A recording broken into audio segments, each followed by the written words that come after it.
So, the latest Pokemon Sword and Shield trailer finally revealed the evil organization of this game, and it's silly. It's Team Yell. Just a big bunch of pink punks. So of course, me being me, I had to learn of their inspirational sources, especially since I knew sort of right away that I would be very upset if Galar didn't have some reference to punkitude, because it's a very British thing. But why is that? Why make Team Yell punks? Well, that's what we're going to talk about. Team Yell really want to see their idol, Marnie, win the championship, and they'll do anything to get what they want. So they are likely going to get in your way all the time and cause mischief and do nefarious deeds. Sort of like your stereotypical punk. Going to all these protests and knocking trash cans over. Yeah! That'll sure show those people in power. So the Galar region is basically Great Britain after a massive earthquake-induced blizzard took out Wales. So it's gotta have something to do with this team's look. And, well, it does. The UK is basically where the punk lifestyle originated. So here is a very brief history of punks and punk rock, starting with the Beatles. No, really. Nobody would argue that the British boy band The Beatles were a punk rock band, but they were revolutionary for the time, and already some were calling their music satanic. But them and the Sea Monkeys and plenty more pushed the envelope in terms of beats and song subject matter. In many ways, they planted the seed, and from that seed would sprout harder and harder rock. I mean, think of it this way. We all call the Beatles and Elvis and all them sorta soft rock these days. But they were full-on hardcore rock and roll at the time. But of course, definitions change. Throughout the 60s and 70s, primarily in the UK, though also in the United States, new genres were being born. Progressive rock, blues rock, and of course, eventually, heavy metal. And it grew and grew throughout the 80s and beyond, some subgenres growing more and more distorted and grungy. Sounding like the mic is shoved halfway through your esophagus. Now you'd think that if music kept going this way, we'd just return to how it was in the old times after the mic goes all the way through. But anyway, that's metal. But that's a part of where punk rock came from. The exact origin is heavily debated, but most seem to point to the youths who were growing up during the golden age of early heavy metal, especially those in the United Kingdom. It all started with a bit of garage rock and a bit of pub rock, coming together with some youthful angst and rebellion caused by cultural values prevalent among Western society, especially at the time, with this epicenter at the UK. One of the first big punk rock, in quotes, bands was the Sex Pistols, and their rebelliousness is in the name even. Talking about sex, especially at the time, was somewhat of a taboo, to put it lightly. Now here they come naming themselves the Sex Pistols. Fun fact, one of the very first punk rock clothing boutiques was even just straight up called Sex in all caps. And this was all for the sake of a counterculture. To paraphrase the Sex Pistols, it's specifically music your mum is not supposed to like. It is specifically a counterculture to the way you are supposed to act.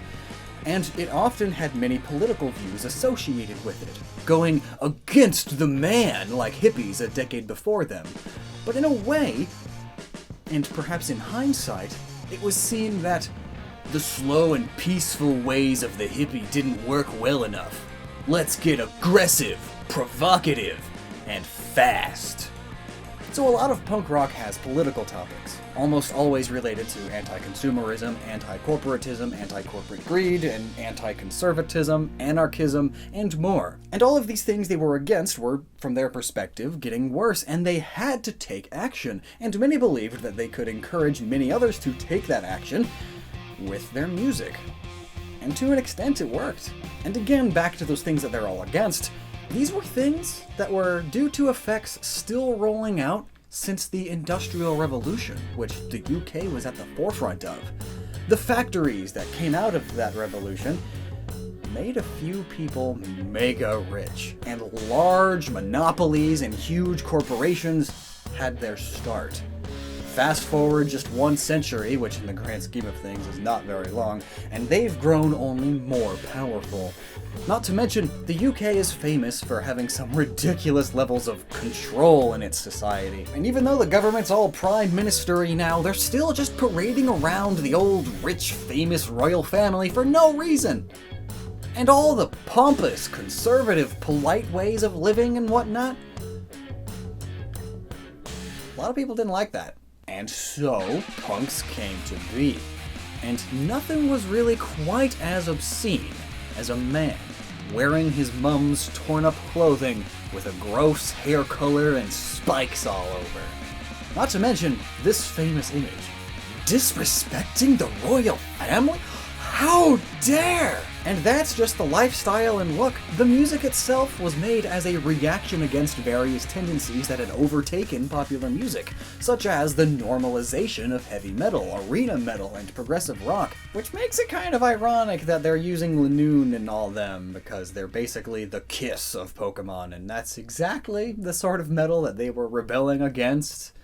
You know, metal that was more about the spectacle instead of the music itself. Nice one, Game Freak.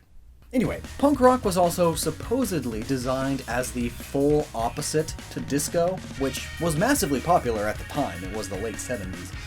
The 80s and 90s then saw the genre grow further, and also gave us the look that most of us today associate with punk rockers. The neon hair, the torn clothes, the badges, spikes, and piercings and tattoos. Emo angst soon came from all this.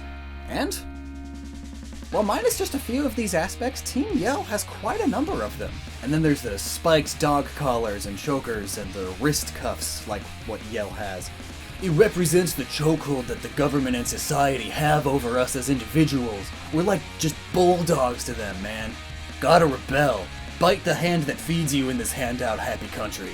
We're all unique and individual. Labels have no place here. So dye your hair a wacky color, do drugs, sex it up, graffiti over everything, and wear torn up clothes and say naughty words like the rest of us label-less punks.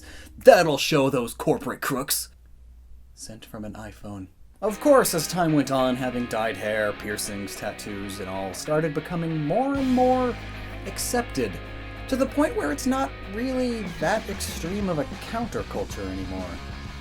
I mean, honestly, what's more of a counterculture now? Being pro-legalization of marijuana and pro-equality and pro-humans, pro-women's health and everything that ABC and NBC and popular Hollywood and most of the common folk are constantly going on about. Or being a youthful conservative. In a way, the real definition of a punk is just the opposite of what's mainstreamly considered good. Like, the whole idea is that it's provocative and stuff. Which is why many have taken the look to an extreme these days, because otherwise it's just sorta normal now? Perhaps the real punks are the extreme centerists. Funnily enough, the punk movement has a sort of term for this thing. Being straight edge punk means you're a punk, but you don't partake in certain parts of the lifestyle, like drugs, alcohol, promiscuity, being rude, having the look to its absolute fullest, etc. I mean, the whole punk movement and lifestyle is filled with people who look and act like punks. What's up with that? It's so mainstream punk now. It's pop punk. I ought to rebel against that and appear like a model citizen. While also agreeing with some of what the movement stands for.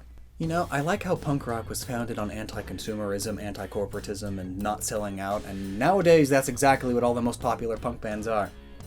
It's strange. Society is just super interesting, ain't it? Anyway, that was a fun little sidetrack of an entire video.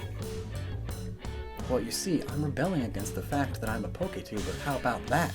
All in all, Team Yell are punks, because punk culture has its roots in British culture. They've got a full, sort of basic, stereotypical, and still somewhat family-friendly punk look going on. Perhaps with the added face paint to sort of resemble some extreme sports fans, since that's what they sort of are to Marnie, their idol. And that's pretty interesting. I'm really excited to see what some of their admins look like. So I hope you Pokemon fans who clicked this totally Pokemon-related video appreciate this little lesson in the history of punks, and why they are in this British-themed game. I've got no idea how to end this, so insert catchphrase. Never stop using your noggin. You know, I actually really like a lot of punk music. It's all pop punk though, 'cause I guess I'm straight edge.